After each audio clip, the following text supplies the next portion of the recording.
அமைதியான ஒரு நாள். ஒரு அழகான விவசாய நிலம். பச்சை பச்சை பயிர்கள் காற்றோடு மெதுவாக ஆடிக்கொண்டிருந்தது. அந்த நிலங்களுக்கிடையே ஒரு சின்ன அமைதியான கிராமம் இருந்தது. காலை நேரம் வந்ததும் சூரியன் மெதுவாக எழுந்து கிராமத்தை மென்மையாக ஒளியால் மூடினான். பறவைகள் இனிமையாக பாடின. அந்த சத்தமே கிராமத்தின் அலாரம் மாதிரி இருந்தது. அந்த கிராமத்தில் ஒரு சின்ன குடும்பம் வாழ்ந்தது. அவர்கள் நாள் எப்போதும் அமைதியாகத்தான் தொடங்கும். வீட்டின் முன் கோலம் மெதுவாக வரையப்பட்டது. அடுப்பிலிருந்து சூடான உணவின் வாசனை காற்றில் கலந்தது.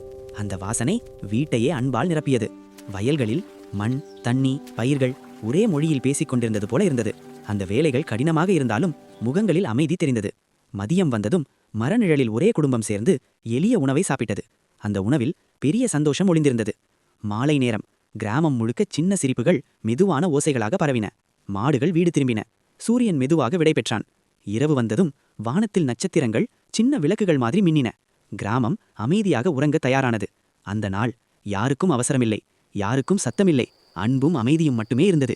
இதுதான் ஒரு கிராம குடும்பத்தின் அழகான அமைதியான ஒரு நாள்.